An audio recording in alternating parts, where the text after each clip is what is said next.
Live with CDP Sports Talk, a weekly sports and entertainment podcast sponsored by Barry Cullen Chevrolet. Live on YouTube, Facebook, Twitter, Twitch, and LinkedIn. And on audio via Apple Podcast, Google Podcast, Spotify, Anchor FM, iHeartRadio, Amazon Music, Radio Public, and TuneIn. Now, here's your host, Chris Palme.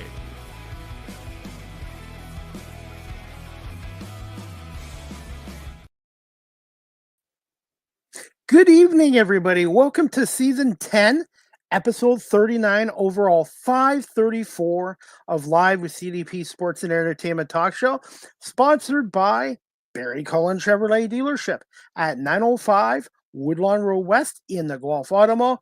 Check out their website, barrycullen.com, for the newest selection of new and pre-owned GM vehicles, along with their great selection of all electric vehicles and Cadillac products as well. You can call the dealership at 519-824-0210 and tell them Chris Palme sent you, or you can email the dealership at info@barrycullen.com. Barry Cullen Chevrolet Dealership has been family run and operated here in the city of Guelph since 1969, and yours truly has been a customer of Barry Cullen Chevrolet for the last 25 years in counting. I hope everyone is doing well on this Wednesday, May 7th, 2025, on this warm night here in Southern Ontario. It's around 23 Celsius, which is about 76 degrees. It's now feeling more like summer weather. We've had a lot of rain and cooler temperatures here, so it's kind of nice to have a nice day. And I finally had my sunroof open on my car today as well.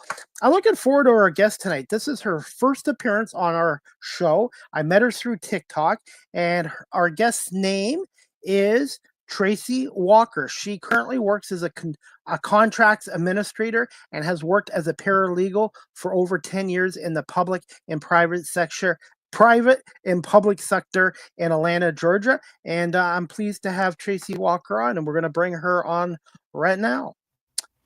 Good evening, Tracie. How are you? I'm good. How are you? I'm doing okay on this. I can't believe it's already Wednesday, May 7th, 2025. Man, this year's flying by. It is. I feel like once Wednesday hits, the week just kind of goes from there. You just coast on into the weekend. I find since I've turned over 50, somebody has a remote control and has just hit the fast forward button. Yes. How are things in Atlanta, Georgia right now? They are good. We've been having some rain. I've been here for over a year and a half, so I'm still adjusting to the weather. It's slightly different. So, but yeah, it's been kind of cool, but we have those cool mornings and then it warms up about noon, but definitely it's been kind of a gloomy, rainy week so far. So you're originally from Hartsville, Tennessee, and you just moved to Atlanta a little while ago? I did. So yeah, moved there for graduate school. How much of an adjustment was it going from Tennessee down to Georgia, and what do you love about Atlanta so far? Goodness, it's definitely been a huge adjustment because Tennessee, and growing up in a small town in Tennessee, it's a predominantly white area. The area that I grew up in is very rural. And then I lived in Nashville for about 7 years. And it's the same thing. So, of course, when you move to Atlanta, a lot of people refer to it as Black Hollywood. So you've got the entertainment industry there. And so I love it for that reason, because I've been able to just tap into the culture there. And it's just great to see so many successful Black people in one city. And, because I didn't grow up seeing that a lot as a child. So it's nice. It's just, it's inspiring to be around that. So. Do you see more diversity in Atlanta, Georgia than coming from Tennessee? Oh, absolutely. Definitely. And it's just, being able to walk into a bank and you see, a Black person in a leadership role who's the president of the bank, and they're not just in Tennessee. That's different. Those jobs are not very easy to come by.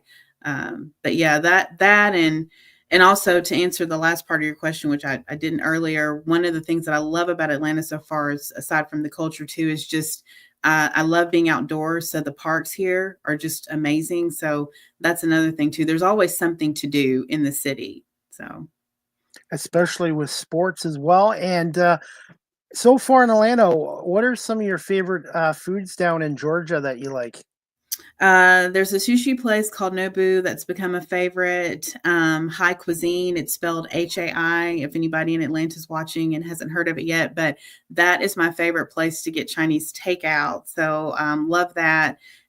Big fan of the coffee shops. So still getting out there and exploring and touring the city, but that's been a fun thing. I love to work out. So I've been doing the fitness studio. So I've become a big fan of Highland yoga, so getting into that and really enjoyed that as well. So, Can you tell us a little bit about yoga? And I need to start working out myself. so it's interesting because I did it a few years ago and I loved it, and then just COVID hit and it was like the world just kind of stopped, as we all know, and I'm just now picking it back up, but. A lot of these type of classes, they've changed quite a bit. You've got Pilates and Pure Barre, but specifically with yoga, they've now do yoga sculpt. So it's yoga movements. You're doing those poses with weights added. Those are becoming very popular, but I love it because it's a good way to decompress.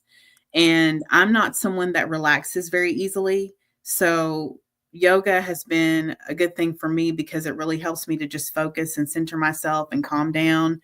I typically will do the classes in the morning. Sometimes I'll do some in the evening, but I love it. How often do you do yoga? Or should I say, how often do you recommend somebody to try yoga at the beginning? I think it's good starting out. A lot of the studios will offer like your basic, they'll have what they call an intro to yoga class where they're literally showing you how to do the various poses. And then the next step up in that is they'll have what they call a vinyasa flow class. And it's where you do a series of yoga movements and you'll pick up the pace as you're doing them. So, and then there's also a deep stretch. So if you're someone who does a lot of strength training during the week, you're a runner, that's a great class to take because it's a good way to just get your body reset. It's a restorative type of yoga. I like to do that on Sundays after I work out during the week, just to get my body, stretched out and helping prevent any type of injuries. But yeah, if you are new, I recommend doing a vinyasa yoga class. But if your studio offers an intro, which most of them do, I would do that as well. And, do maybe at least once or twice a week. So just to adjust, but you'll tell a difference. You'll be able to tell a huge difference. How much does yoga help with your mindset and reduce stress? It has been a huge thing for me because one of the things that I would think when I think about yoga is the breathing. There's a huge focus on that and just being able to take deep breaths. And, I tend to, you have to walk in, you've got to sit in a pose and just kind of, breathe in and breathe out. And you have to do it very slowly. Everything is very intentional. Every movement's intentional. And so it's just a good way, to start off your day if you're doing it in the morning to just set, because a lot of times people will wake up in a rush and start their day, and one of the things that yoga has helped me to do is learn how to pace myself better and slow down and give myself time to start my day. If I do it in the evening, it's just kind of that calming thing, because your mind's constantly racing, especially if you have a job that's stressful. So yeah, that's what I like about it. And I was reading up on your bio that you have a beautiful chocolate lab named Apollo. What's how did you come up with the name Apollo? And what's the story behind Apollo? Did you adopt? Well, crazy. It's a funny story about him because my older brother, his neighbor, their dog had a litter of lab puppies, and it was a mix. It was an even mix of black labs and chocolate labs. And I had always wanted one, and I was about to move to Nashville, and I thought I'm going to get like a little like doodle type dog that's perfect for an apartment, hypoallergenic, And my brother called me and he said, "Hey, my neighbor's dog just had a litter of puppies and there's some chocolate labs in the mix and he's just giving them away." He said, "You can just come over here and pick one up." And I was like, "Oh, okay." And, without even thinking about, you're moving to an apartment, you're getting this dog that's probably going to end up being about 85 to 90 pounds. But, I thought we'll figure it out. So I go over there and pull into the driveway, and my niece was holding him up and he was the chunkiest one in the litter. And she was like, "Look, I got you the biggest one." And so his name came from, I was an English lit major in college. I love Greek mythology and all of that. And so Apollo is the god of light, music, and poetry, which are, light's a necessary thing. I love music. I love poetry. So that's how he ended up with that name.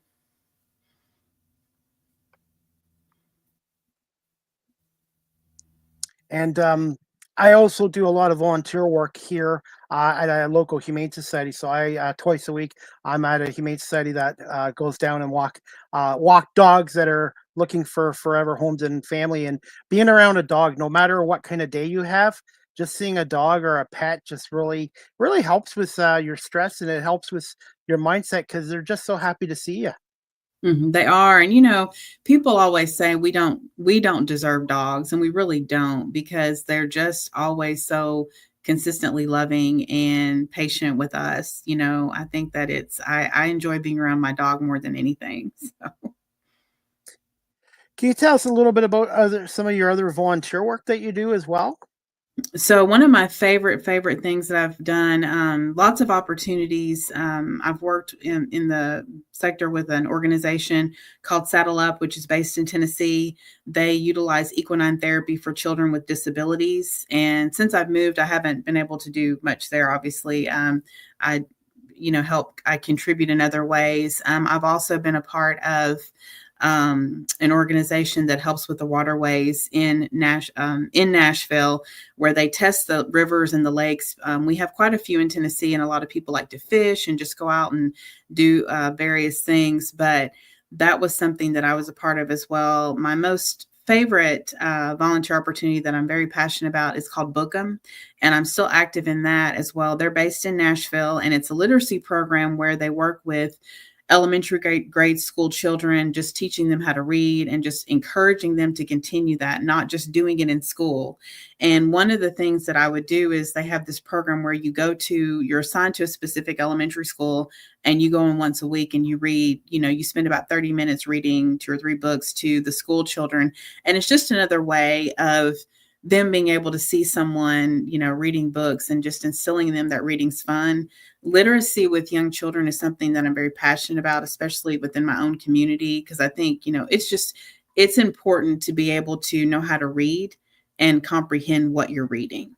And I don't think people get that. My mom was a reading teacher, and that was something that she was very passionate about, with her students, because if you struggle with that at an early age and you transition into middle school, high school, it can be very difficult to do your schoolwork. And a lot of times students fall behind, not necessarily because they're not smart, but because they didn't have that good solid foundation of reading. So. I know when I grew up, I'm old. I grew up in the 70s and 80s. Nobody in school wanted to fail and be left behind their classmates. So that Mhm. was another. I'm not saying they should bring that back again, but the importance of education. I think it's so important because I speak to high school students once a month, and I tell them, even though I'm no longer in school, I said education is a lifelong process. It doesn't start and end in a classroom.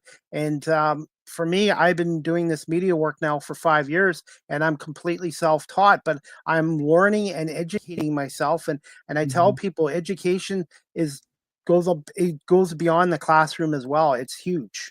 It is. It's very much, and it's so important to get that foundation early, because once you hit those other grades, it's very hard. I have, family who work in education. They've been teachers and teachers assistants, and they've talked about how, if K through, I think, kindergarten and first grade, it's very important to get that down. And if you don't have that, once you step into the other grades, it's kind of, sink or swim, because those classrooms are large and teachers don't always have enough time to pull students aside if you might not catch on as quickly as somebody else. So you can really fall behind if you don't have that foundation early.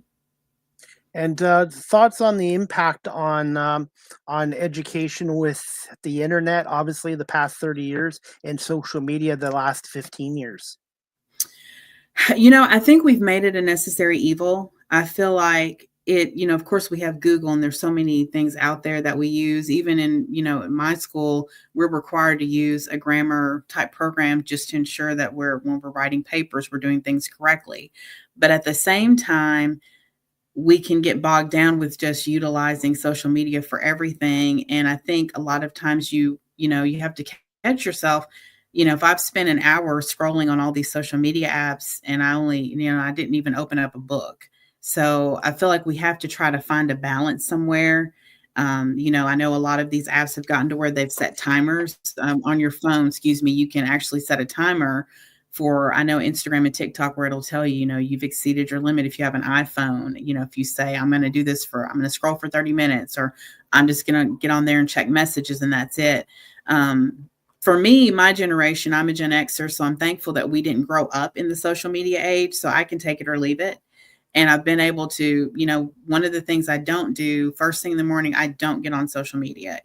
I do my quiet time first and all of those things. And then, I'll scroll on there, check things, what have you. But yeah, I feel like we've got to find a balance somewhere. It's helpful. It can be a helpful tool for research and things like that. But I think a lot of times people are just constantly on their phones. And I'm guilty of it too, because I use my phone for my media work and my business as well. So you're right. You said the words. You need to find a balance between that. And since I have you on here too, Tracie, what are your thoughts on AI going into the future of classrooms and the world of digital kind of shrinking the paper kind of books and stuff that we had when we're in school? Oh, goodness. Again, I think that's another thing. It's helpful, but I feel like before we get too far into that, again, we need to find a way to make sure we don't make that a necessary evil, because a lot of people are solely relying on that. And even in my line of work, there's been people who tried to utilize that to draft briefs and complaints and not going back and double checking. It's like, it's nice to have these automated programs that can help you do your job, but you still have to do some of the legwork on your own to make sure that it's accurate. And, that's another thing I think, yeah, it's helpful. Even on LinkedIn, you can always tell when somebody used AI to write their bio, because it's just very over the top, but Yeah. it's good to get a general idea of how you want to present yourself, but you still need to tweak it a bit. So, I think we're just getting to that age where this is what's happening. Technology is constantly evolving and we're going to keep going in that direction. But I think, as a consumer, we need to make sure to stop and just check ourselves and go, okay, how can I use this and make sure I don't make it become like a tool that I have to have? I'm not solely relying on it. Do you see with the AI and the technology in the next 5, 10 years really diminishing the workforce around the world too? I do. I mean, even in Atlanta, there's, places that are utilizing it to the nth degree where, you have little cars making deliveries and things like that.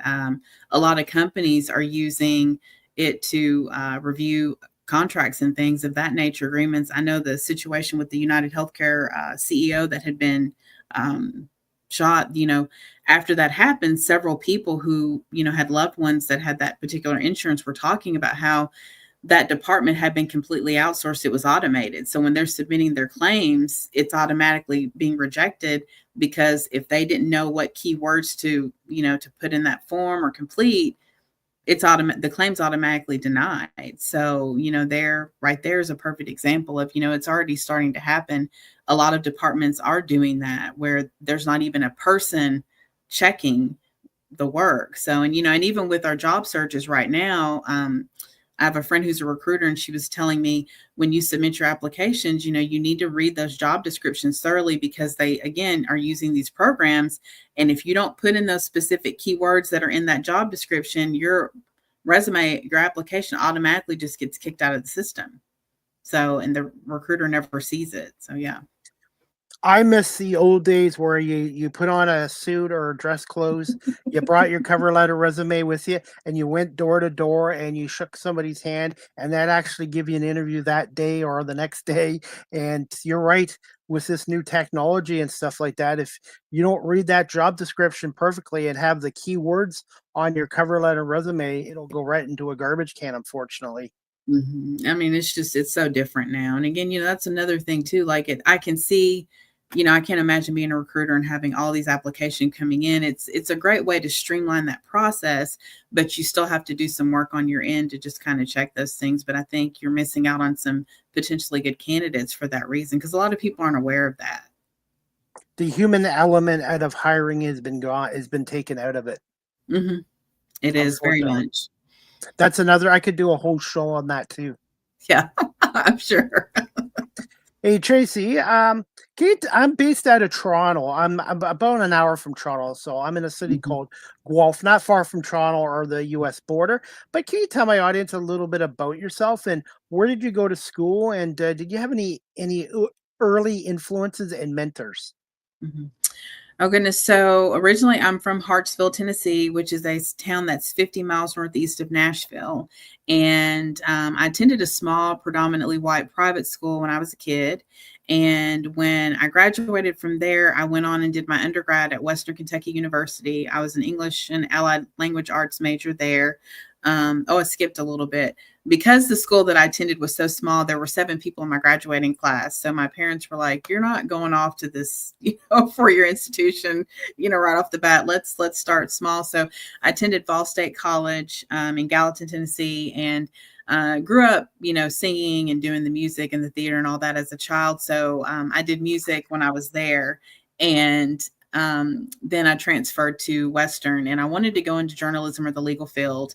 And I thought whichever door opens first, that's where I'll go because I love to read. I like to do research, and ended up getting an opportunity to be an intern at the DA's office in my hometown. So I went there and ended up getting my paralegal certificate because I was doing like filing and everything there. But they have, when you work for the DA's office in your local hometown, they have 2 divisions. And the way it's set up in the US is they call them 4D offices. So these offices are run by the district attorney, who's an elected official, and you'll have a family division that's child support, and then you'll have the criminal division. The family division primarily focuses on people who've signed up for state assistance, like Families First, TennCare, anything like that. So if someone's just getting a standard divorce, they will need to have, a private attorney. So we step in with the people who have signed up for state assistance, and the first thing is to find out, are both parents in the home? Because a lot of times people will sign up just to have some extra assistance because, as we all know, those of us who are working these 9 to 5s, by the time you get your paycheck, all these deductions are being made for insurance and you don't have much left. So, there's a lot of moms looking for help with daycare, things like that. So, but yeah, I've spent most of my career just working as a paralegal. Worked in private law firms. I've worked for the government in various areas. I've done a lot of different things. So, Tracy, what are some of the biggest differences between working in the public and private sector? goodness, I think in the public sector, it's more like when I worked for the government, it was very different because it's a little bit slower, especially in the legal field. When you work, you have a state job and it's legal, especially if you're working for the attorney general or the DA. They always kind of default and have some control over things. But when you go into the private sector, time really is money, especially when you're working at a private law firm. And it's just it feels like a pressure cooker environment. The nice thing about it, though, is that there are more perks that come with it. When you have a state job, you just kind of get what you get. But one of the things that I liked about being in the private sector is the opportunity. You're doing a lot of things that you wouldn't be able to do with a government job. And one of the things I enjoyed when I worked at a private law firm was, a lot of the cases, you get to work on. Those are not opportunities you would have anywhere else. And of course, there's a huge difference with the pay, things like that. But I think once you step into the private sector after being, working for the government, it's hard to go back to that. So. Tracy, for those people that are watching this live streamed or on audio, and they're looking to get into being a paralegal or even a lawyer or the legal aspect of the law, what advice would you give to those people?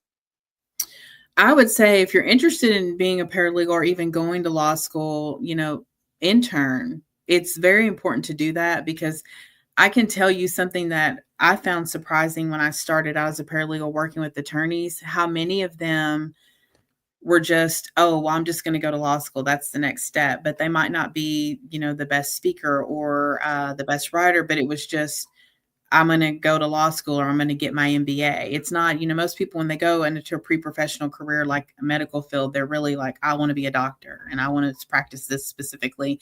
But I heard quite a bit. It was just, I don't really know what to do next, so I'm going to go to law school. And I think that it's definitely one of those fields where you have to really know what you're getting into and have a general sense of it. So, try to get an internship. A lot of private law firms, they'll have what they call floaters. They'll have floater assistants. They'll have court runners. If you're a court runner, you're essentially just sending orders to the courthouse to be filed for the attorneys. And that way you're going to be able to see like the day-to-day of what it's like at a private law firm. And because of that type of role, you're going to see a lot of things that people aren't going to be paying attention to because they're busy practicing law, but you're going to be able to watch the day-to-day and how that type of work runs. Even in the government, you're going to see, again, just the legal side about how things work. A lot of people will, when I worked at the DA's office, oftentimes if something happened, somebody wrote a bad check, that person would they just walk in and say, I want to get a warrant for their arrest. They owe me money. And it's like, you can't it doesn't work that way. You have a better understanding about how the legal system works. But you also get an opportunity to work with attorneys who are in the field. You can ask them questions. That was one of the things that I did as a paralegal is, the lawyers that I worked with a lot of times were very open about sharing what they would have done differently or what they're glad that they did. As far as influences in my life, of course, my parents, first and foremost, because they instilled in me at an early age a healthy sense of self. And I think that's important once you step out into the world, because you're not wanting approval of anyone. I'm going to give my personal best and keep it moving regardless.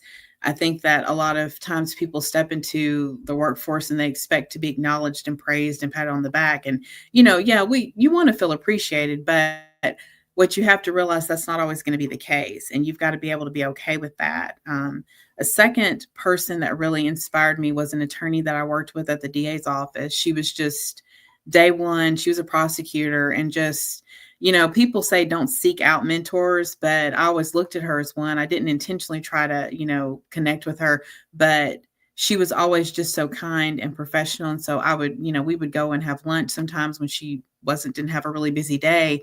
And I was able to ask her a lot of questions. I learned a lot just about the legal field and about, if you decide to go to law school, here are some things to do. She's just been a constant person who's been encouraging, but also not afraid to talk about the not so glamorous side of the legal field and things that she would have done differently and what she likes about it. So that was great. The last person would have to be my middle school teacher that I had. She was my speech teacher, and she was just one person who was just very inspiring. Always believed in you day one, and just someone that was just encouraging throughout my career, no matter what. And I still keep in touch with everyone. So, yeah. I guess it just shows you how important internships are. I know with what I'm doing, I didn't go to school for broadcast journalism. So what I've been doing is doing some volunteering with some pro sports teams, which is kind of like an internship. And I've learned so much the last 3-4 years from doing that. So I would tell people any kind of volunteering or internships. And I'll be honest with you too, Tracie, how I got into this new career is through volunteer work. I ended up doing some camera work, which led to me joining a cable company, and then it led to my podcasting show. So volunteering work, it's important to give back, but it also you can find a career out of it too. And I think internships are great for younger people, and I wish they had them when I was in my 20s back in the 1990s. Yes, I think, never underestimate the power of networking. But yeah, that's what I tell people, during the summer, if you're interested, seek out opportunities at, these private law firms, even for the government. Just they need, and, floaters I mentioned earlier, that's a big thing at private law firms. They'll have what they call a floater secretary. And that's where that person's sitting at that desk if somebody's out on leave for whatever reason, or if an assistant called in sick or what have you and can't come in, you're at that desk, but again, you get a firsthand experience about, a day in the life. And also too, you get to see, if you wanted to work for the government in the legal field, this is what it would be like. And this is how it is if you decided to work in the private sector. And also, as you mentioned earlier, volunteering, legal aid society, that's another way to tap in and also see another area of law, but also, make connections there. But yeah. Tracie, for someone that's younger, or even if somebody's older that wants to get into this, would you recommend them start out in the public sector first before they go to the private sector? I would actually say the private sector, and that's just from my own personal experience, because when you start out in the public sector, it can be, you're not doing the level of work that you would in the private sector, because it's a lot more advanced. And I think that if you decide to transition, and let's say you end up getting a government job and you're like, I want to step into the private sector, unless you know someone, it can be very difficult to step into that, job at a big law firm, because they have people, they're looking for like what you would consider a paralegal role as a government paralegal attorney. It's not the same type of level of work that you would be doing in the private sector as a paralegal. It's a lot more. So I think it's better to start out in the private sector, and you're going to be learning so many different things that you could parlay if you went anywhere. So I was fortunate because of my major that has helped me navigate the legal field and be able to, consistently work and move around a lot, because I've spent most of my career like proofing documents and things like that. So having the English degree and the writing background has been very helpful. But yeah, I would tell anybody, start out at a private law firm first, or even a small, we call them, most people call them boutique firms that have maybe one to two, four attorneys, where you're really in the trenches and doing some real legal work. It's not your typical 8 to 4 job. And Tracie, I wanted to ask you this too. How many types of lawyers are there today in this industry? And for somebody that's looking for a paralegal or a lawyer, what would you recommend to look for in a good lawyer or a good paralegal person?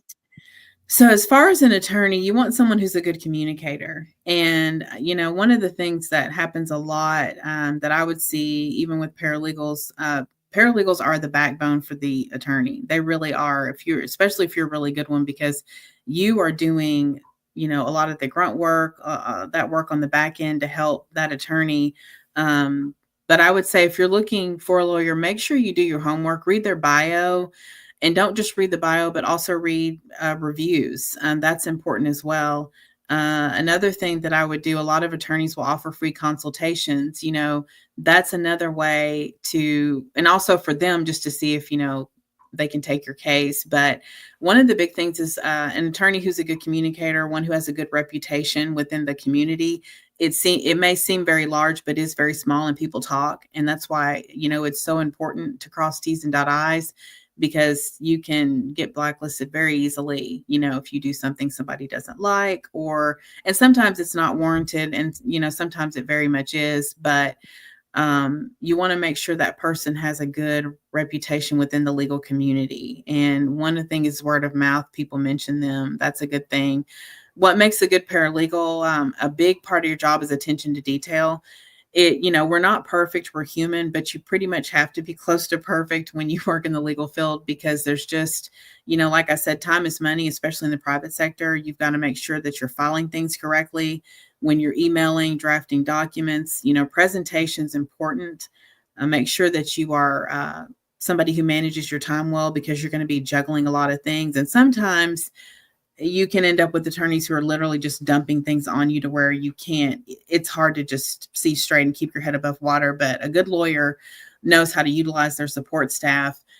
You're going to be able to manage your time well, even if you have to work late at some point. But I'd have to say, as a paralegal, those two big things would be attention to detail and time management. Very important traits to have if you don't have them already. And I would also say too, dealing with clients, you want to be able to have a rapport with your clients and the trust factor as well. Mm-hmm. Yes. And good people skills are important, because there's a way to say things. I think you need to be careful with your words and intentional with how you speak. because, you're dealing with people who, depending upon what area of law you're practicing, their whole world could be falling apart, and you can't just, you need to be professional and be business, but there needs to be some level of empathy there too. Absolutely. And I had to use an employment lawyer a few years ago because I went through a work divorce, and the lawyer was such a great help. I Mhm. trusted them. They communicated well with me, and they explained to me my situation, my Mhm. rights, and my options. And they got me through. They got me through a tough time at the time, and I'm grateful for what they did for me. Mhm. Yeah, and I'm glad that you mentioned that too about how they were very knowledgeable and helpful. That's another thing I wanted to mention, and this specifically applies to criminal law and divorce. If you're ever facing something of that nature, check out the retainer fee. That amount will let you know just how much that attorney is going to work for you on your case. So, because people would ask me that all the time. It was when I worked in family law, they would come in and they can you recommend a good divorce lawyer or a criminal lawyer? Their retainer fees this much. And it's like there are certain things that you have to pay for up front that so they can do the actual work. And if you're in criminal law, if they're asking for a fairly high retainer, they're really going to be heels to the ground doing the work for you. So that's a good sign. It's kind of ouch because you're spending a lot of money, but you want to make sure that they're going to be doing the work for you. So just be careful with that when they tell you how much their fees are. And I've seen some of your content on TikTok as well. And any company you work for, you need to make sure you document too, because if you ever need a lawyer or an employment lawyer against your employer, it Mhm. is critical to your case to make sure you have things documented, dated, witnesses, and all that, etc. Paper trail. Yeah, so I tell people all the time because I'll have folks ask me, what's your best advice for working corporate America? And one of the things I always say is emails. Save your emails, BCC yourself on emails because, HR has a saying. When I worked in-house legal, so we dealt a lot with HR when there was employee issues, and they'll say, if it's not documented, it didn't happen. And, I will tell you too, talk to an employment lawyer if you have a problem. Don't go to HR because people don't seem to understand they're there to represent the company. They're there to protect the company. They're not there to protect you. And they can put on and make it sound like, oh, you can come to us if you have a problem with somebody.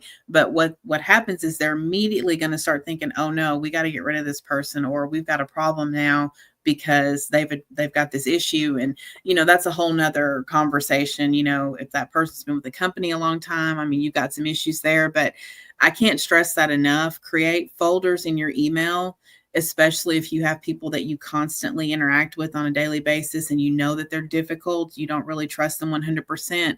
Anytime you have a conversation with them, you put those, emails in the folder. Another thing too, you can tell when somebody's a toxic coworker or manager, they're really bad about, oh, can we hop on Zoom for a quick chat? And that's just a way of them trying to cover their tracks. They make it sound like, oh, let me tell you this, it's easier for me to say it in person, face to face, without doing an email, but they don't want it documented. And so one of the things, I had a manager like that one time. And one of the things I would do is go back to my desk and say, as discussed in our Zoom, you want me to do this? Because she was really bad about handing off things, but not looking at it herself first. And then we'd have a meeting and then she would do this. Oh, you didn't do this, but she never said that needed to be done, and things like that happen. But it's so important to document, save your emails, because that can make or break a case if need be, if you get into a situation at work and you need an employment lawyer.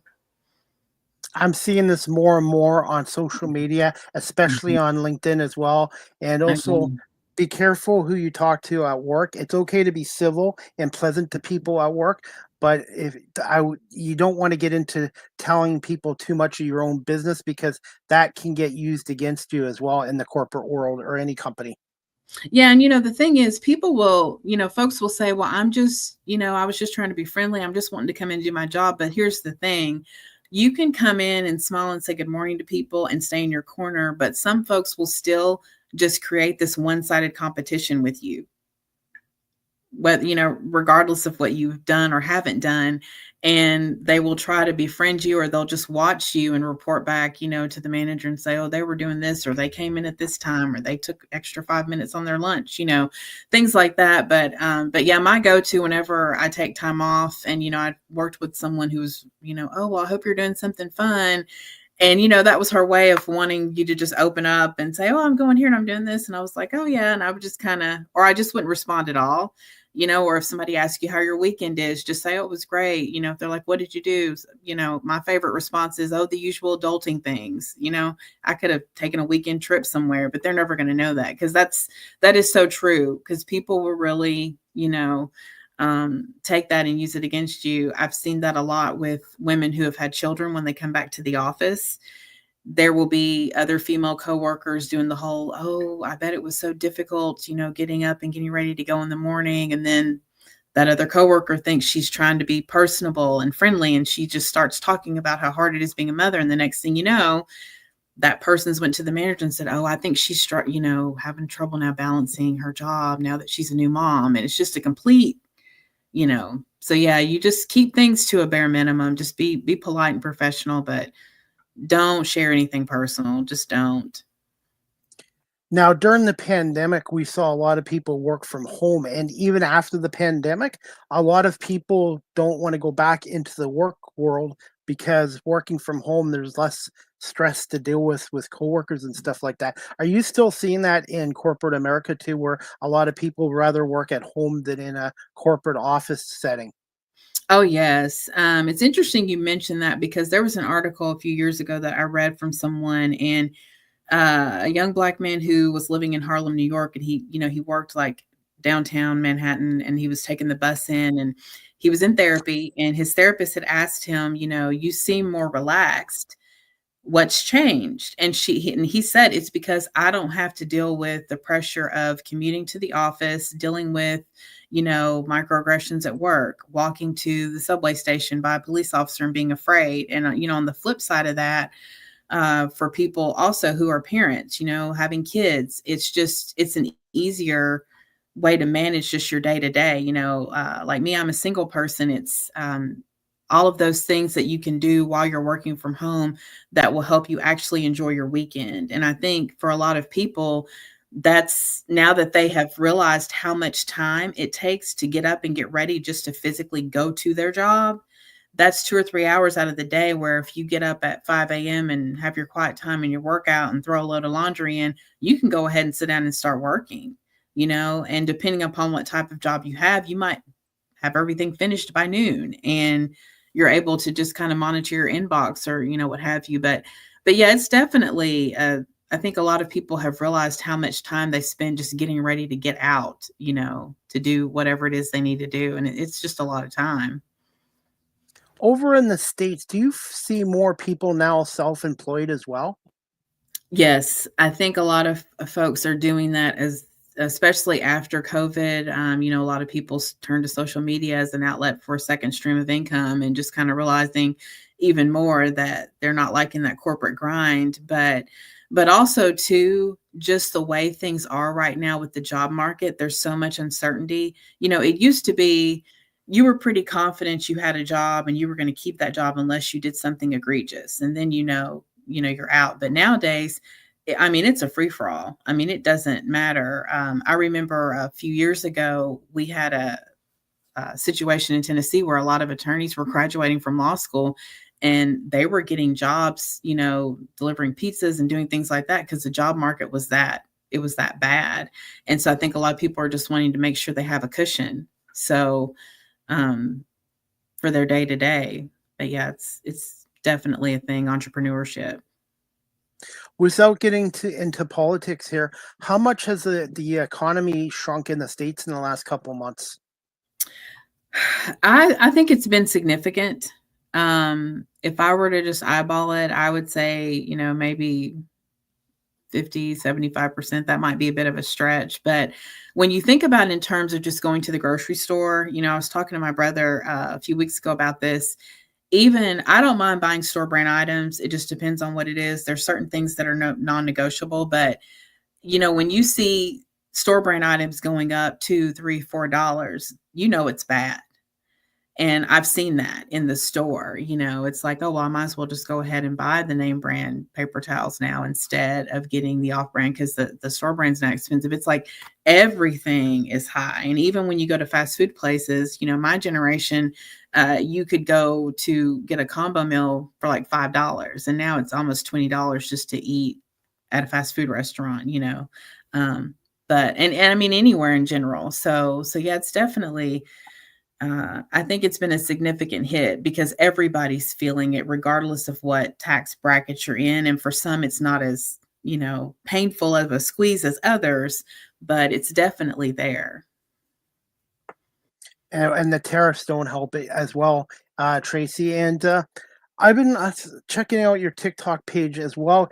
Are you able to tell us a little bit about your telling about us as your experience as being a Black female working in corporate America series? I guess you just finished part 4 on there recently. Yes, I just started that. That came about I kept seeing a lot of Black women on TikTok just doing like little short videos or just kind of talking about their experiences and thinking, I specifically saw a post from one woman and she said, this is the 3rd job I've had where I'm the only Black woman and I'm still butting heads with my coworkers. I'm starting to think I'm the problem. And it's like, no, really, you're not, because we're in these spaces that were not initially designed for us, as Black people, but also just women in general. The workforce was not designed for us at all. It was specifically white male. And, especially in these corporate settings. And I thought I want to do this series to share my own experiences, and hopefully other, Black women will view this and go, oh, okay, that's what that is. And I've actually had some reach out and say that. Even my cousin, she was in a leadership role at her job. She's retired now, but she said, I had a similar situation where, she had a white woman that was her report, and she was training her. And she said, I know I'm an assertive person, but, she said, I thought everything was fine and we were getting along. And the next thing you know, she gets a call from her manager like, hey, you need to watch your tone, how you speak to her. She feels like you're bossing her around. And she's sitting here going, where did all this come from? And so, we're definitely held to a different standard. And she said, when I saw your video, I didn't realize that's what that meant. And I thought maybe I really was just trying to do my job, but it bothered her more that I was her boss. So I think that hopefully a lot of Black women out there will watch those videos and, take that away and know that, it's really not them, but we're in these spaces that were not originally designed for us. And when that happens, people get a little anxious and nervous about you being there. So, Tracie, I do have one of your videos that I'd like to share from your TikTok page. It's I think it's part 1, I believe, of your 4-part series. How many parts do you plan on doing for this? oh goodness, so far I've got about 4 more. I think that will be there. I have definitely written down, which topics, and I'm just doing a progression of when I started out as my first paralegal job and then moving into, I just keep going into different places. I will be doing one where I'm getting into what it was like when I worked at a private law firm, because that was a whole nother ball game there. And but yeah, it'll probably end there. So I think I might have about 3 or 4 more videos. So it's kind of evolving. I'm going to put you on the spot here. Any plans for a future book and possibly a podcast show? I would love those things. So we'll see what happens. So I think I'm building a foundation right now, but I would love to. My handle on TikTok came about from just, the desire of initially wanting to go into journalism. I love hearing people's stories, as you mentioned, you do as well, and just talking about different things. And I thought I have a lot of thoughts, and so I thought I'm going to share some of these out loud with people, because I think that there are a lot of topics that just aren't being discussed. But when you are the person that sets that precedent, then other people will join in, and sometimes it just takes that. It's like, oh, well, she's talking about that now. I've had that experience too. So I definitely would like to have that type of reach. Even though we're in different countries, Tracie, there's the same kind of workplace issues here as there are in the States. It's not just one country. It's kind of a international issue with the workforces nowadays too. And with social media, you're seeing more and more people realize they're not the only ones that are alone in their situations. Oh, that's correct. It really is. And the thing is, it runs the gamut, because I've seen situations where when I worked at a private law firm, there was an attorney who he was trying to poach a female lawyer's clients while she was in the hospital giving birth to her child, Wow. literally calling, her to check in, and then wanting me to make a reservation for him to meet one of her clients, at the country club. And I'm just sitting here going, I'm not doing that. I'm like, that's not your client, And I was just checking in. I just want to make sure if she needs any help with her workload. And I was like, so, that's another thing too that I saw, just, across the board, how female attorneys are treated, because it's definitely different for them as well. But I just could not believe that. But yeah, those kind of things, everybody deals with it, regardless of who you are and what you look like. And, for some of us, it's on a different level, but we're still dealing with, those office personalities, the toxic coworker or boss, the tattletale, these different folks who come in and just make the workplace unpleasant. But yeah. It's the year 2025, and it seems like we're going back to the 1600s and 1700s Mhm. without getting into names, and it's just sad because people should be judged based on their character and their personality and their worth ethic, not their nationality or the color of their skin, in my Mhm. opinion. Yeah, I agree. And I feel like, with the way certain things are going, there are people who would like to take the country back to where it's, largely ruled by the 1%, specifically white men. And that's how it was before. Because there's just, women are able to work now. People of color, Black people, have more rights and access to do things. It's not always easy for us making that climb, but still, I do feel like that's really what we're getting back to. What certain people would like for that to happen is, just a select few running the country, making the decisions and calling the shots, because uh, some people really like to have that control. We're basically regressing instead of progressing going into 2025 and beyond, and hopefully this changes soon, very soon. Mhm. Yes, I hope so. I think something has to give at some point, because this cannot be. We can't do this for too long. So Tracy, I'm going to play your clip that I got from your TikTok page. Just please let me know if you can hear the audio of this okay. clip. And also, where can people follow you again on TikTok? So actually, I think it's our chat there. But so on TikTok, my handle is Thinking Out Loud. I'm under the name Marshall Sweat. So you can follow me from there. I'm a bookworm. I love to read. So I also have an Instagram handle. It's She Reads Well _31 _23. So excuse me, I have to check that. But yeah, so follow me on there, different outlets. But yeah, I'm dipping my toe into this social media space. So yeah. Okay, well, what I'm going to play is from your TikTok page. Everybody, please follow Tracy on there, Thinking Out Loud at Marshall Sweat. And this is from Lessons from Corporate America, Part 1. And just let me know if you can hear the audio okay.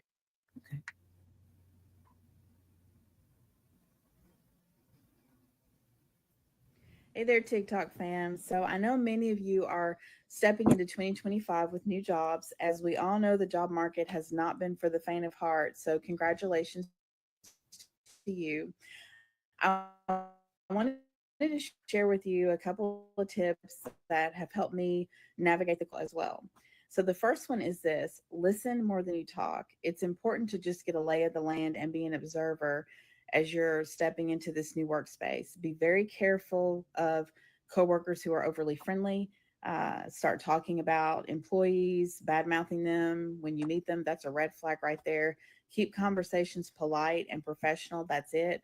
People ask you about your weekend, same thing. My favorite go to response is nothing much. I just relaxed a bit, did some reading, ran some errands, what have you. But don't give out too much information on your personal life. The second thing is this: always BCC yourself on emails. As the saying goes, if it wasn't documented, it didn't happen. A lot of people, especially managers, coworkers, will have amnesia when it comes to telling you when a project was due or a specific step they might have left out on an assignment, and they'll say something in a meeting to try to make you look bad.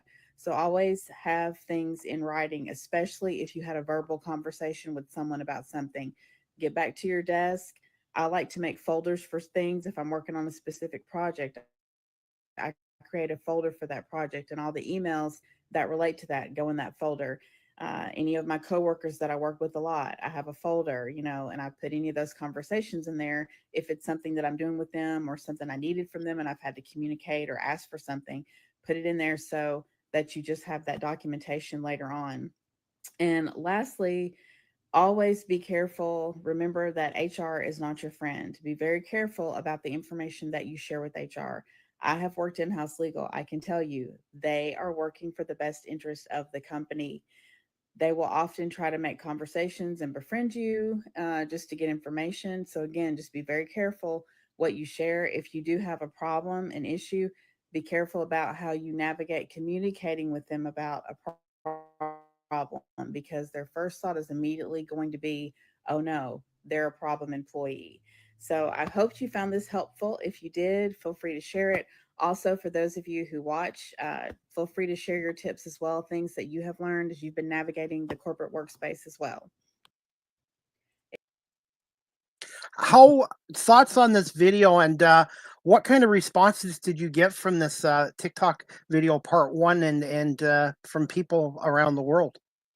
Well, it surprised me. There were quite a few people who were like, "Oh, wow, I never thought about BCing myself or saving emails." And I thought, why not? Because that would be the first thing. There are other things I could see, being careful about sharing too much personal information, because it's very easy to talk to people too much if, you haven't learned how to be, hyper vigilant to a certain degree. But it was definitely the emails. People were very, I got that, oh, I didn't know I needed to do that. And I say BC because do that initially, because sometimes it might be just a one, reply back and forth and that's it, but it could turn into an actual email thread. And if it does, you've already BC'd yourself. So if something were to come up, it's already been saved. You've got a record of it, and then you can go back to whatever trail there might be, and save it if you need to. But yeah, so it was just interesting that a lot of people just don't think about that. When is part 5 coming out here on TikTok? Goodness, it will probably be this week. I'm trying to push these out here and get back to lessons in corporate as well. There's so many ideas swirling around and topics I have, but the main thing is talking about my experiences being corporate America, but also sharing a lot of advice, because a lot of people are, getting hired now. They're going back into the workforce, and I've seen a couple of posts. Tell me your biggest tips for working corporate America. What do I need to know? So I think so I'll be getting those out soon and adding more videos to the lessons in corporate as well, because I have a lot there as well. So yeah. Do you find workplace bullying and harassment and belittling is even more now with social media and the internet too? Oh, I think it's worse. There was actually a content creator that I follow that I absolutely love, and she was an attorney. And it turns out someone, this person's child just happened to be was on TikTok and saw a video and said, "Oh, isn't that so and so?" And this attorney went and reported her to her law firm.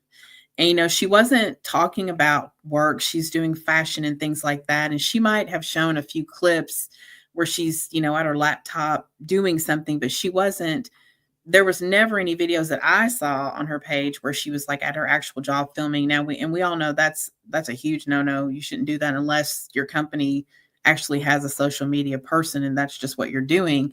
But yeah, it's definitely going on. I think that there's some jealousy there for people who have been able to be very successful on the app, but also just in this online space, you have people who are saying and behaving in a way that they would never do in person, but they feel a license to act that way because they're hiding behind a computer screen.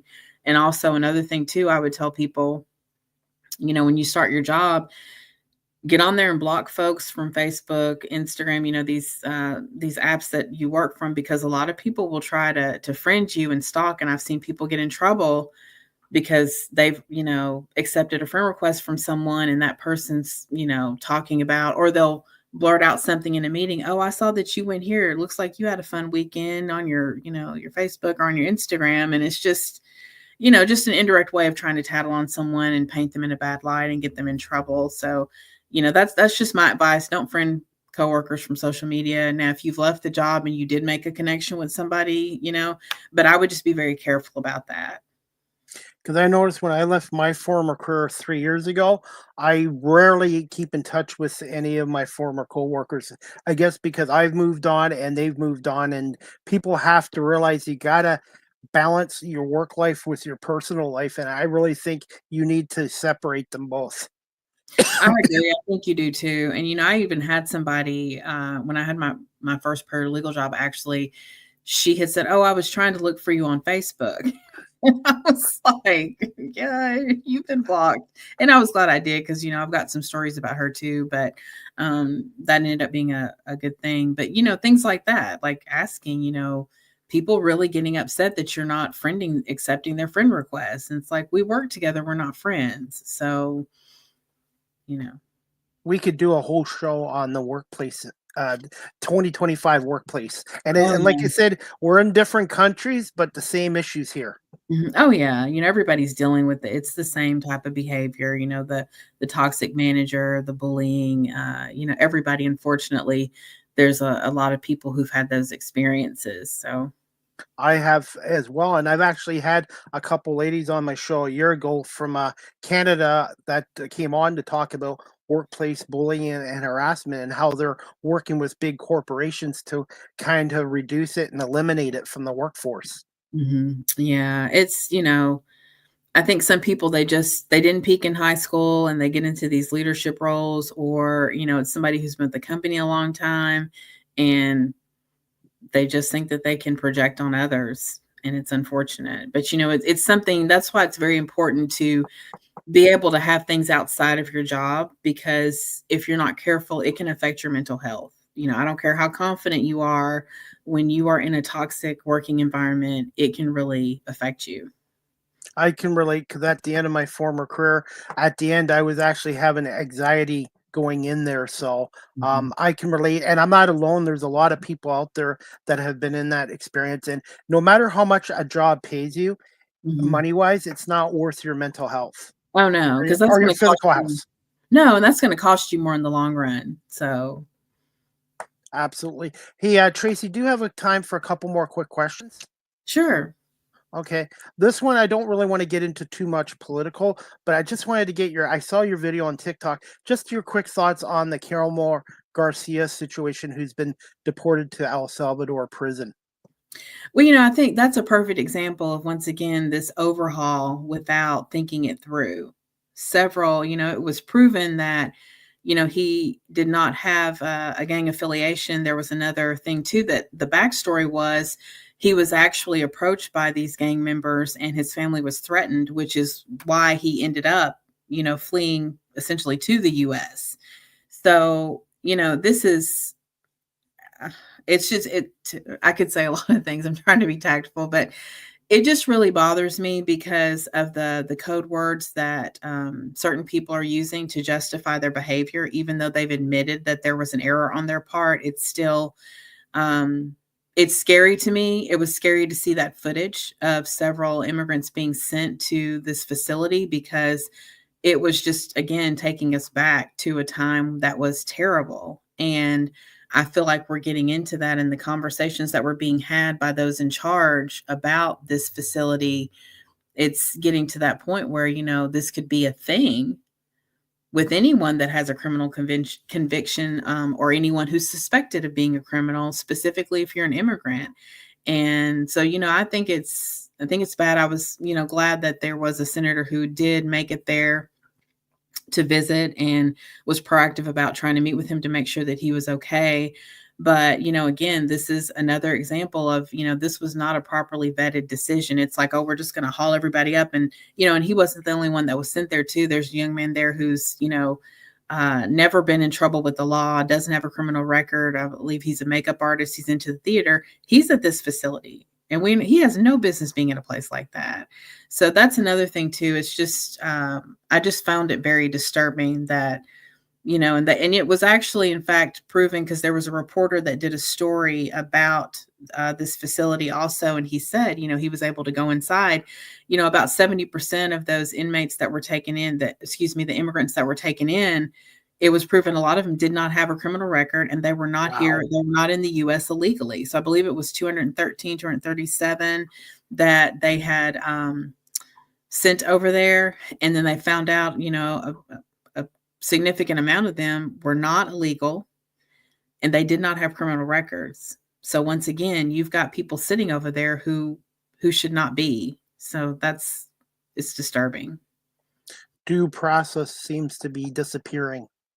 And, and I think that's intentional with this, with the powers that be, because they also are in situations where they themselves have faced, been in trouble with the law. And so they want to get rid of that. I personally think that's why this is being done, because that way it's easy to just, we got to send them on there without being able to give an explanation. But, I do applaud those journalists who are holding their feet to the fire, asking the hard questions and demanding those answers, because it's clear that they think that decisions can be made without being questioned.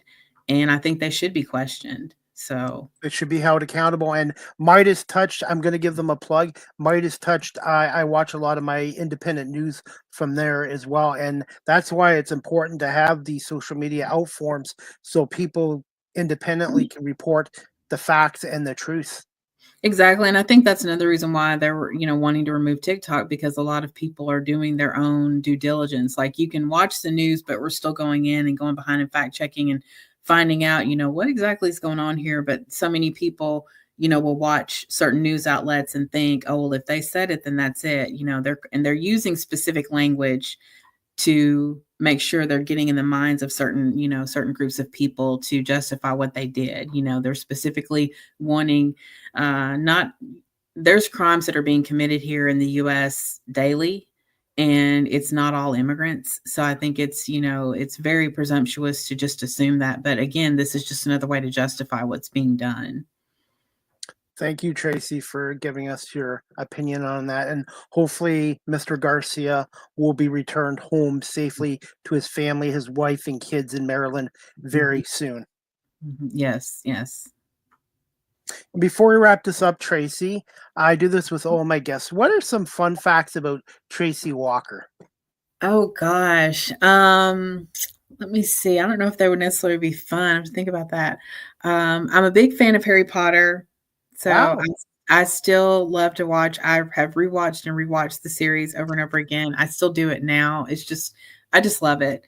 I have run a couple of half marathons and 5Ks, so I enjoy doing that. Trying to think, what's another fun fact? Your music career? Music? Yeah, I enjoy singing, playing the piano, doing all of those things. So yeah, enjoy music. Love to read. But yeah.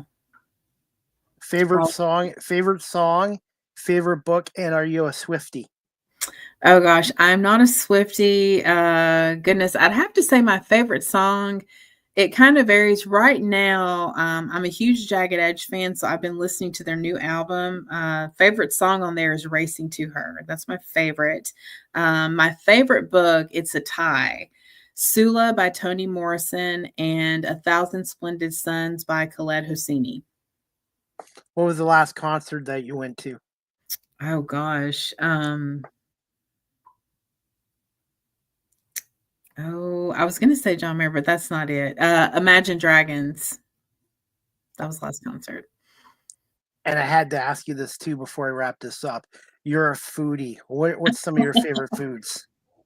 Oh gosh, I love sushi. I love sushi. I could eat it all day, every day. I love chicken wings, and but yeah, those are my two favorite foods. And I think growing up in the country, we always had a meat and three. So potatoes and cornbread were a staple at every meal.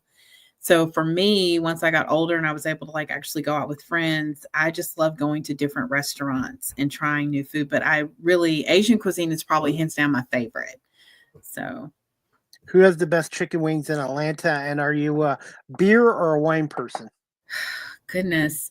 I have not found that yet. Lemon pepper is the flavor here, which I think is interesting because I like barbecue wings. So, but I haven't found a favorite wing spot yet. Um, and as far as beer and wine, I'm a wine person. Red or white? Red. Red. I like wine. I white wine, and I also like ice wine, which we have here in Niagara Falls. If you ever come to Ontario, Niagara Falls is like our Napa Valley is in California.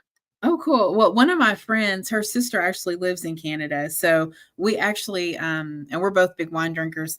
We had a girls' night and she had some wine that she had picked up from there. Gosh, it was really, really sweet. It was kind of like a dessert wine, but she said it wasn't, but it was just, but that was years ago. But since you mentioned that, it reminded me of it. But I was like, this is a sweet wine. So.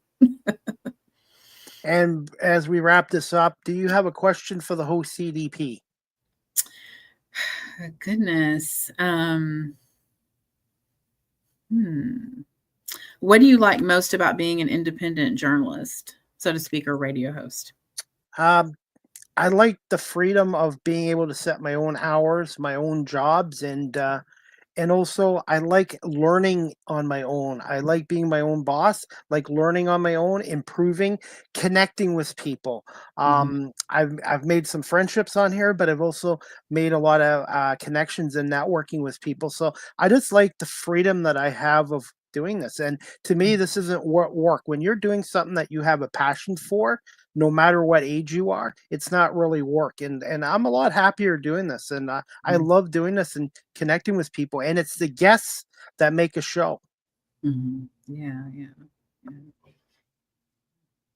And finally, how can my audience again follow you, Tracie, on social media? And do you have any future plans for your own website? The website, we'll see. It just depends. I haven't thought that far ahead yet. But as far as social media, I'm on TikTok at Marshall Sweat, and my handle name is Thinking Out Loud. And I'm also on Instagram with the handle She Reads Well _23. So yeah, if you're wanting to get some book recommendations, give me a follow on there. So I try to post the books that I'm reading or books that I've read in the past that I really liked. So. YouTube channel in the future too? I might dab into the YouTube space. So I've been on there just kind of watching. It seems, I feel like it's a little bit more advanced. And so I'm going to have to really plan and prepare for that. But I would like to have that as well because I enjoy watching. Have some favorite YouTube channels of my own. So yeah, probably will do that. Hopefully, Starting out hopefully, small. hopefully, hopefully, my YouTube channel is one of your favorites. Yes, I'll Just add kidding. it now that I know Just you kidding. have one. But yeah, I Just just kidding. started branching out into this thing. So yeah, I started small. I'm gonna start with TikTok first and kind of branch out there. So You got to yeah, we'll see start. what You got. You happens. got. You got to start small. And I'm 52, and I'm a full-time content creator, and I love it. Yeah, yeah. It is fun being able to create and share. So Tracie, well, I want to say thank you so much for giving us over an hour of your time tonight. Loved hearing your story and your information and stuff like that. And make sure you spoil Apollo with some dog treats and a pet for me as well. I And will. and continued success in your career as a paralegal and as a contract administrator. And you have an open invite to come back on my show again or my other show with my co-host Marlene Sharp called the Small Talk Podcast, because I think Marlene and you would have a lot to talk about as well. And that show I do once a month as well. So I just want to say thank you so much and continued success. And give me a little bit of time tonight and I will send you the video, the audio, and I will break this into reels and clips, and I will tag you on IG and TikTok as well. Final Oh, thoughts, my friend. oh goodness. Just want to tell people, right now during this time, stay vigilant and don't and please educate yourself about the things that are going on around you. I know a lot of people say, I don't get involved with this or I don't watch the news much, but and you don't have to watch it to the point that you're just saturated. But I think it's very important to just be aware of what's going on in the world around us right now because things are affecting a lot of people, some more than others, but just be conscious of that. And I hope everyone has a great rest of the week. Well, thank you so much, and I want to wish your mother a happy Mother's Day this Sunday. Mother's Day, by the way, everyone. If your mothers are still around, which I'm lucky my mom is, I Mhm. just want to wish them all a happy Mother's Day, and hopefully you'll be able to celebrate with your mom on Sunday as well. Yes, I'm actually headed to Tennessee this weekend to spend some time with her. So, Well, please say hi to her for me, and it's just nice to connect with you on here too, Tracy. And we'll definitely keep in touch on social media. yes, thank you so much. It was a pleasure being here. Thank you so much, Tracy. Continued success. Thank you. Bye. Bye.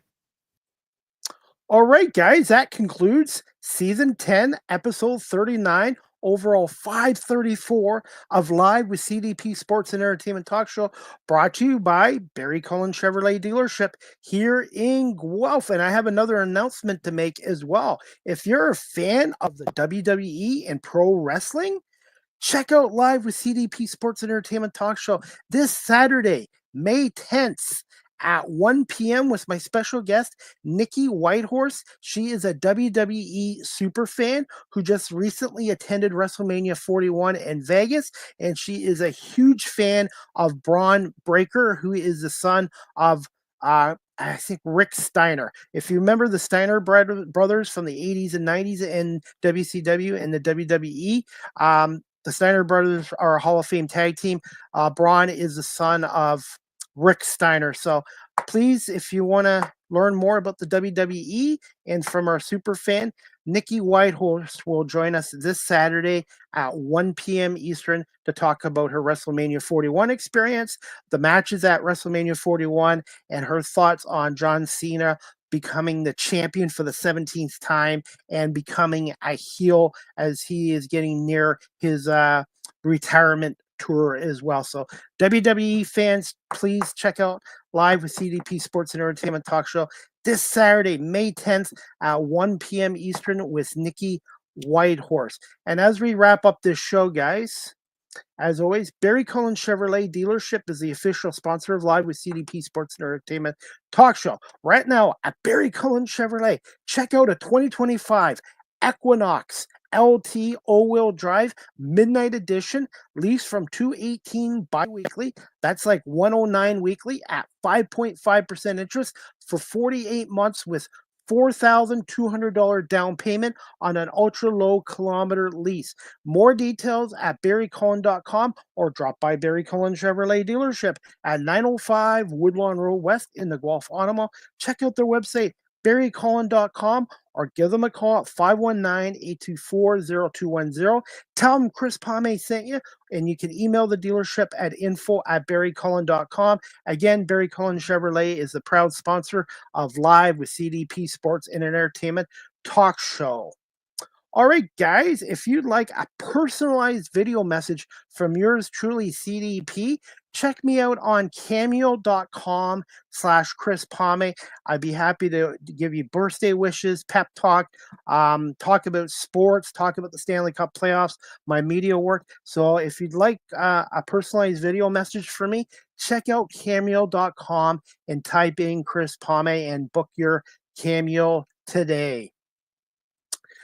You can now follow me on Blue Sky Social at Live with CDP19, again on Blue Sky Social. If you're looking to adopt a pet, check out the Cambridge and District Humane Society, 1650 Dunbar Road in Cambridge, Ontario. Telephone number 519-623-7722, extension 0, or visit their website at cambridgehumanesociety.org.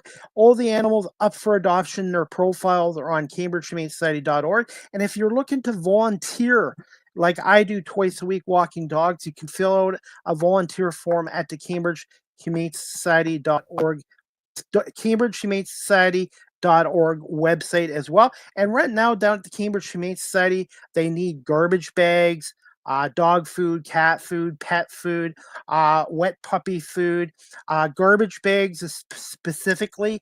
They need cat litter, they need towels and stuff like that. And also, if you are able to make an online donation or a cash donation, that would be greatly appreciated as well. And every Wednesday at the Cambridge District Humane Society, they have a pet food emergency fund for those in the Cambridge area who are struggling financially. So if you're able to donate or purchase some dog food, pet food, cat food, that would be greatly appreciated as well. And right now, the biggest needs down there is cat treats, dog treats. They need garbage bags, cat litter. So whatever you can do with a donation, they would greatly appreciate it at the Cambridge District Humane Society, or you can pop by their office at 1650 Dunbar Road in Cambridge, Ontario, or visit their website again, cambridgehumanesociety.org. Live with CDP Sports and Entertainment Talk Show again is live streamed on these platforms: YouTube, Facebook, Twitter, X, Twitch, LinkedIn, and now available on Instagram. And make sure you hit follow for Chris Palme. You can also check out my website, beacons.ai/Chris D. Palme. I am also a full-time content creator on TikTok, just like my guest tonight, Tracie Walker. You can follow me there on TikTok at Chris Palme, and make sure you hit follow and check out all my content. I post a ton of content there as well, and clips of my past shows with my guests are on there as well.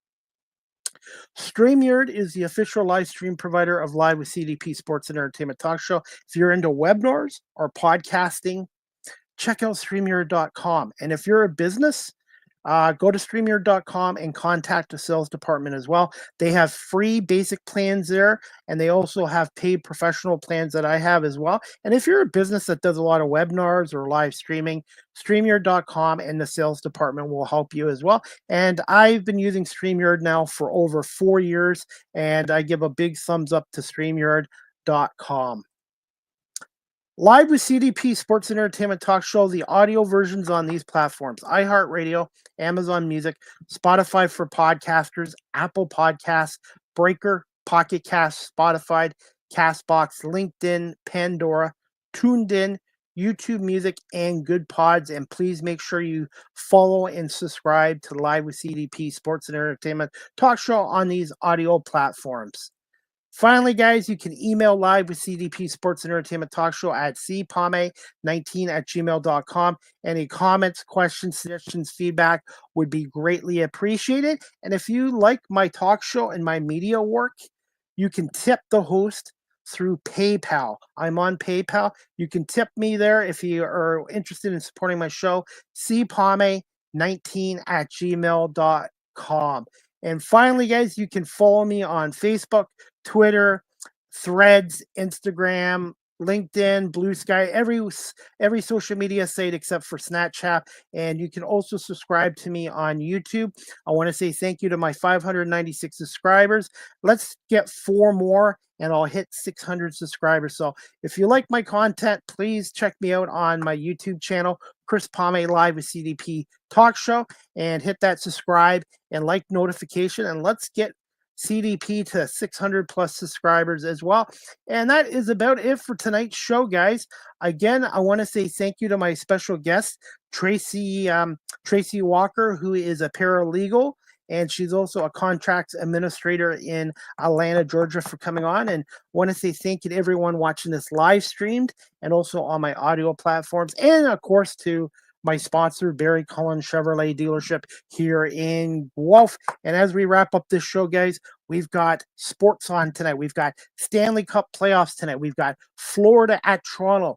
Game 2 right now going on probably in the second period from the Scotiabank Arena. The Leafs are up 1-0 in that series, and Florida really needs to win tonight to get back home ice. If they can win tonight, the next 2 games 3 and 4, are back in Florida. And the other NHL Stanley Cup playoff games tonight is Dallas and Winnipeg. Game 1 from Winnipeg at 9:30. I think this is going to be a terrific series. I wouldn't be shocked if Dallas Winnipeg goes 7 games as well. And then we have the NBA playoffs going on tonight. We've got the Knicks in Boston right now. They're probably in around the second quarter, halftime. Knicks in Boston. Knicks are up 1-0 in that series. And then the other game is at 9:30. The Denver Nuggets, who stunned and shocked Oklahoma in game 1 on the road in OKC. Tonight, the Nuggets and Thunder take on game 2 at 9:30. Can the Nuggets go up 2-0 going back to Denver? So a lot of the favorites like Cleveland, Boston, Oklahoma City all lost game 1. So I think the second round of the NBA playoffs and the NHL playoffs is going to be exciting as well. And as for Major League Baseball, tonight, the Tigers are back in action after the rainout last night in Colorado. So it's the Tigers and Rockies tonight, 8:40 Eastern first pitch. Tigers are in first in the AL Central at 22-13 and first overall in the American League right now as well. And that is about it for tonight's show. Again, thank you to Tracie Walker and to Barry Cullen Chevrolet for sponsoring this show. And my next live with CDP Sports Entertainment Talk Show this Saturday, May 10th, 1 p.m., my special guest, Nikki Whitehead, WWE superfan, will be on to talk pro wrestling with us. And I have more shows lined up next week, so check out my social media pages this weekend for some of my new promos and upcoming guests next week as well. And speaking of Live with CDP Sports Entertainment Talk Show, I am looking for more businesses to come aboard as sponsors. If you're looking to get your business advertised, check out CDP Media Productions, and you can email me at cpalme19@gmail.com or DM me on my social media pages. My prices are very reasonable and fair, and I do have listeners in 45 countries around the world, and I'm going on 390,000 viewers on YouTube as well. So check out CDP Media Productions, Live with CDP Sports and Entertainment Talk Show if you're looking to get your business advertised on my live stream talk show. I hope everybody has a wonderful night. Enjoy the NHL, NBA playoffs, and Major League Baseball, and we'll see you back here this Saturday at 1 p.m. with Nikki Whitehead talking WWE. Good night, everybody.